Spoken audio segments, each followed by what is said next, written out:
So I just wanted to talk about an interesting and maybe disappointing piece of news coming out of Universal. So for a while now, annual pass holders have been hoping to get Epic Universe access so we don't have to pay for single-day tickets every time.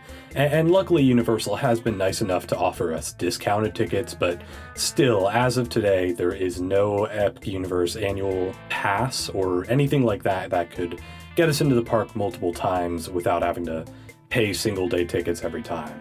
And the suspicion for a while was, since this kind of the discounted tickets we got lasted until December 2025, the end of the year, we were like, oh, okay, so that might mean that annual pass holder access begins January 1st, and then, into 2026 we can get an upgraded annual pass. But unfortunately, the website now shows up to December 2026, so there's two ways to look at this piece of information.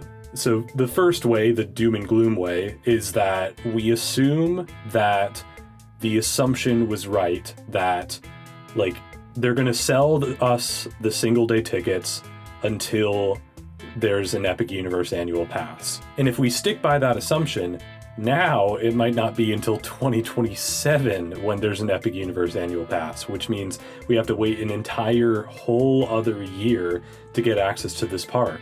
And if that's the case, I can somewhat understand it. I went to Epic Universe again just a month ago, and it was insanely busy. Most things were hovering around 60 minutes, and then there were 3 rides that were constantly 3 hours long or longer, Mario Kart, Donkey Kong, and Battle at the Ministry. So if crowds are like that most of the year, adding on the annual pass holders, the people like me, maybe some of you guys who would be willing to pay to enter that park whenever we want, that would add a whole lot more crowds to this park. There's also some speculation that 2026 could be even busier than 2025 because a lot of people are holding off. I think there was a lot of the hesitation for around grand opening and shortly after that. People who were oh, I'd like to go that early, but it's going to be insanely crowded. And now they're holding off. But depending on how many people are doing that, who knows how many people are just waiting until 2026, and then that comes and it's just going to be just as busy, if not busier. So yeah, I wonder if it's the type of thing where let's go in between the two modes here. If they waited until March 2026, they saw how spring break went. If it was absolutely insane, maybe they're just no, we can't do annual passes yet. But maybe after that, they're oh, I think we could handle a bit more people. It'll be interesting to find out. It's also a matter of I have still bought those single day tickets. I'm part of the problem is that they're making money from the annual pass holders anyway by buying these single day tickets, more money than they would probably get if they offered upgrades.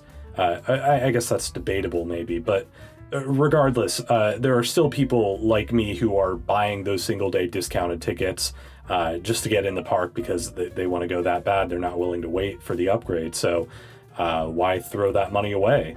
But if we look at the other side, the optimistic side is that we were wrong about this assumption that the discounted single day tickets, when that ends, will get annual pass holder access. Let's say that January rolls by and they're okay, time to open the annual passes. In theory, they could keep these discounted single day tickets for those who don't want to upgrade, and they can offer the upgrades for people who are willing to spend an extra, I would assume $250, $300-ish, probably more than that depending on the tier, but that sort of upgrade. And I guess they could do this. I think the more I think about it, the more I'm willing to believe this. Maybe I'm just very hopeful because I want access to that park whenever I want because I love that park. But yeah, I mean, it somewhat makes sense. I could imagine the type of person that has a 2-day park thing, hasn't been to Epic yet, but it isn't willing to upgrade their pass for however much money they would have to spend. I can kind of see that person.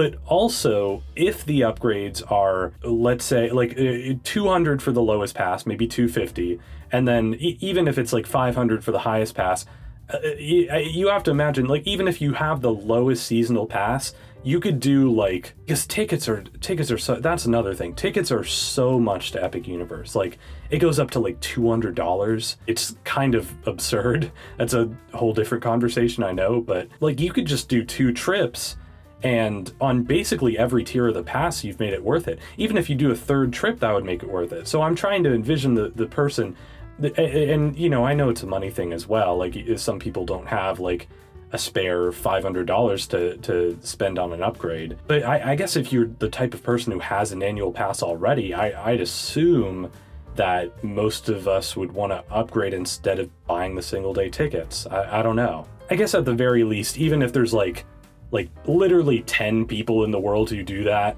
what's the harm in keeping the option open? I could kind of see that, you know, like, keep the option open for them. Make it a little bit of goodwill, you know, a little bit of goodwill on Universal's end to keep the discounted single day tickets open, and keep the upgrades happening for everyone else. Yeah, I could see a world where that's not a big deal for them.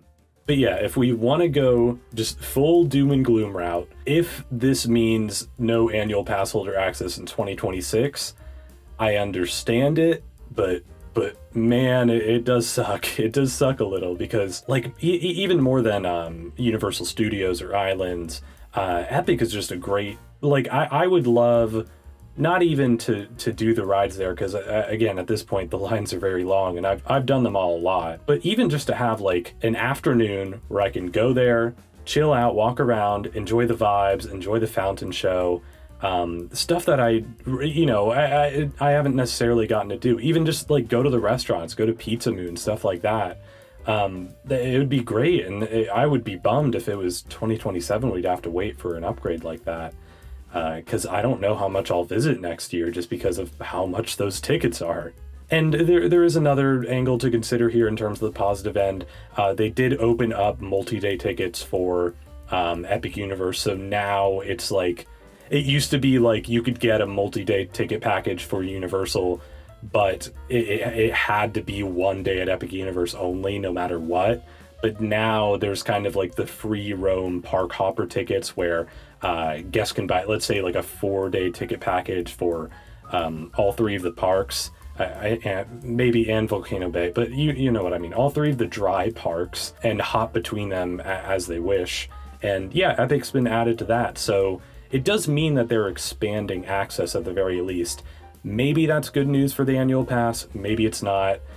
It's hard to tell, it really is. But anyway, yeah, I just wanted to bring this up because at this point it's something to watch out for. We're getting close to when we all suspected that annual pass holder access would be happening, but now this kind of, it might throw a wrench in it. We're gonna have to see. At this point, I'm not holding my breath. I think could go either way. January seemed like a safe bet, and now I'm like, I don't know. So anyway, tell me your thoughts about all this in the comments down below, and check out this video to see my top 10 theme park lands in the world. Thanks so much for watching, subscribe for more, and I'll see you all next time.